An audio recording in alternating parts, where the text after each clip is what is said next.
ফেলানি থেকে স্বর্ণা বর্ডার হত্যা আন্না, স্বর্ণা আর ফেলানির মাঝখানে যে আরো কত শত এরকম স্বর্ণা আর ফেলানি পড়ে রয়েছে, এই হিসাবটা আসলে সঠিকভাবে করা সম্ভব বলে আমার মনে হয় না। ভারতকে যা দিয়েছি ভারত তা আজীবন মনে রাখবে। কি দিয়েছিল ভারতকে? বাংলাদেশের সার্বভৌমত্ব, বাংলাদেশের একটি রাষ্ট্র হিসেবে যে সম্মান, যে আত্মবিশ্বাস, এইগুলো ভারতের হাতে তুলে দেওয়া হয়েছিল। নয়তো ভারতকে কি দেওয়া হয়েছিল যা ভারত আজীবন মনে রাখবে? স্বামীর প্রতি এরকম একান্ত অকুণ্ঠ প্রতিভক্তি আসলে দুই দেশের মধ্যে আমাদের দেখতে ভালো লাগেনি। এই স্বামী স্ত্রীর মধ্যে ডিভোর্স না হলেও একটা পিসফুল সমাধান মনে হয় এবার আসা উচিত।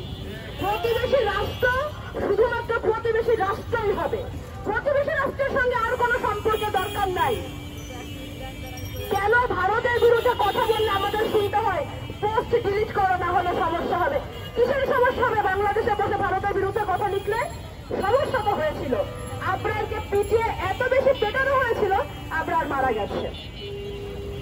ভারতের বর্ডার থেকে যখন বাংলাদেশে কিছু আসে তখন নিউজ হয় ভারতীয় কৃষককে বাঁচিয়ে দিলেন বাংলাদেশি কোস্টগার্ডরা, ভারতীয় হাতি ভেসে উঠলো বাংলাদেশের কিনারে, আর বাংলাদেশের মানুষ ভারতীয় বর্ডার পার হলো কি হলো না লাশ ঝুলতে দেখা যায় কাঁটাতারের সাথে। দুই প্রতিবেশী রাষ্ট্রের সম্পর্ক কি এরকম হতে পারে? আমরা ভারতের সাথে এই সম্পর্ক আর চাই না। প্রতিবেশী সম্পর্ক হবে প্রতিবেশীর মতো, আধিপত্যবাদ দুই প্রতিবেশী রাষ্ট্রের মতো আমরা দেখতে চাই না। আমরা মনে করি আওয়ামী রেজিম বাংলাদেশকে ভারতের কাছে বর্গা দিয়ে নিজের চেয়ারের দাম আদায় করেছিল।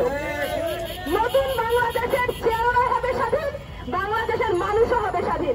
বাংলাদেশের বুকে দাঁড়িয়ে যে কোনো যৌক্তিক সমালোচনা করা যাবে, সেটা শাসকের হোক বা রাষ্ট্রের হোক, কিন্তু প্রতিবেশী রাষ্ট্রের কোন কুলাঙ্গার হিন্দুত্ববাদী ধর্ম নিয়ে বেচা ব্যবসা করা গতি মিডিয়ার হোক।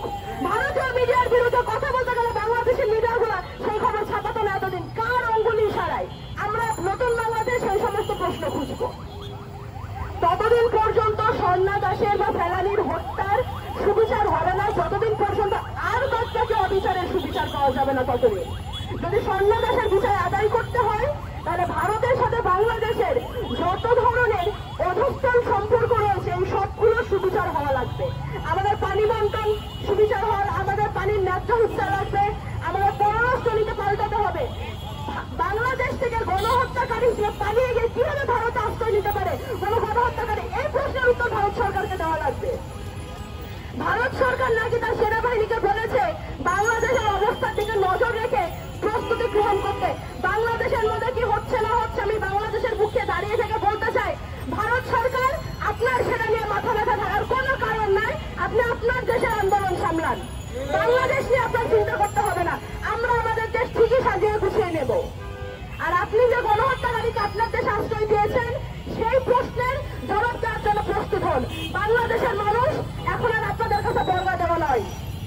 ফেলানি থেকে স্বর্ণা দাস আমরা প্রত্যেকের হত্যার বিচার চাই, একই সঙ্গে আমরা আবরারের হত্যার বিচার চাই, একই সঙ্গে আমরা সেই সমস্ত প্রশ্নের উত্তরগুলো খুঁজবো। কেন বাংলাদেশের বুকে এতদিন ভারতের বিরুদ্ধে কিছু বলা যেত না? বাংলাদেশ কি ভারতের কলোনি হয়ে গিয়েছিল? বাংলাদেশকে কি গোপনে বিক্রি করে দেওয়া হয়েছিল? যদি হয়ে থাকে আমরা নতুন করে বাংলাদেশের সেই স্বাধীনতা আবার পুনরুদ্ধার করবো। তবুও বাংলাদেশ আর কোনোদিন ভারতীয় আধিপত্যবাদ মানবে না, মানবে না, মানবে না। বাংলাদেশের নতুন বক্তব্য, ছাড়ো ভারত ভক্তি, তবেই মিলবে মুক্তি।